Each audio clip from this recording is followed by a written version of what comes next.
உங்கள் அடுப்பு எரிய மாட்டேதா? சர்வீஸ் கொடுத்தா 500 1000ன்னு கேட்குறாங்களா? என்ன பண்ணுறதுனே தெரியலையா? இந்த மாதிரி நினைக்கிற உங்களுக்கு அணிதாங்க ஒரு சின்ன ட்ரிக் கொண்டு வந்திருக்கோம். இதை நீங்கள் ஃபாலோ பண்ணிங்கன்னா உங்களோட அடுப்பும் பார்த்திங்கன்னா பயங்கரமாக எரியும். இப்போ பார்த்தீங்கன்னா இந்த அடுப்பை பார்த்து வைக்கிறேன். எவ்வளோ ஹையில் வச்சாலும் சின்னதாக தான் எரியுது. ஆனால் சின்ன அடுப்பு பாருங்கள் கொஞ்சம் நல்லாவே எரியுது. அதை கம்பேர் பண்ணுறப்ப பெரிய அடுப்பு ரொம்ப லோவாக எரியுது. இந்த மாதிரி ப்ராப்ளம் இருக்குது. இது எதனால் வந்துச்சுன்னு உங்களுக்கு தெரியுமா? இது பார்த்திங்கன்னா பால் பொங்குறப்ப பால் பொங்குறது, அது மட்டும் இல்லைங்க, அரிசி கொதிக்கிறப்ப அந்த தண்ணி படுறது, இதனால கேஸ் வர்ற இடத்துல அந்த தண்ணி பட்டு அடைப்பு வர்றது, இதனால தான் நம்மளுக்கு ஒழுங்காக அடுப்பு எரிய மாட்டுது.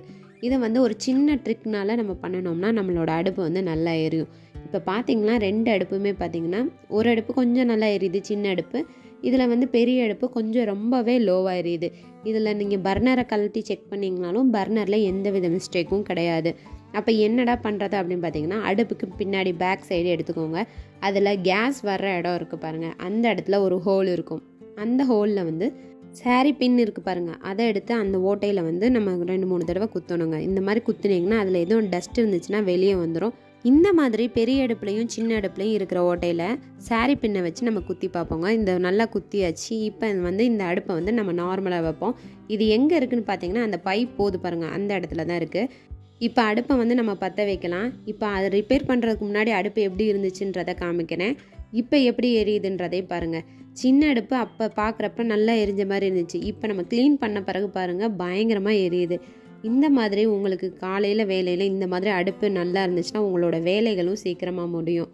இதே நீங்கள் கடையில் கொண்டு போய் ரிப்பேர் பண்ண கொடுத்துருந்தீங்கன்னா குறைஞ்சது 500 ரூபாயாச்சும் கண்டிப்பாக வாங்கியிருப்பாங்கங்க. இந்த மாதிரி மிஸ்டேக் வந்துச்சுன்னா அது எதனாலன்னு பார்த்தீங்கன்னா உங்கள் வீட்டில் உள்ள பால் பொங்குறதோ இல்லை அரிசி ஏதோ பொங்குறதோ இதனால தான் வருது. இதை நீங்கள் அப்பப்போ இந்த மாதிரி மிஸ்டேக் வந்துச்சுன்னா நீங்கள் ஒரு சாரி பின்னை எடுத்து நீங்கள் குத்தி விட்டிங்கனாலே சரியாக போயிடும். வேலைகள் ஈஸியாக முடியணும்னா அடுப்பு நல்லா எரிஞ்சால் தான் நம்மளோட வேலை ஈஸியாக முடியும். கண்டிப்பாக மகளே, இந்த வீடியோ உங்களுக்கு பிடிச்சிருக்குன்னு நினைக்கிறேன். பிடிச்சிருந்துச்சுன்னா லைக் பண்ணுங்கள், மறக்காமல் சப்ஸ்கிரைப் பண்ணுங்கள், நம்மளோட சேனலை எல்லாருக்கும் ஷேர் பண்ணுங்கள். தேங்க்ஸ் ஃபார் வாட்சிங். நெக்ஸ்ட் வீடியோவில் பார்க்கலாம்.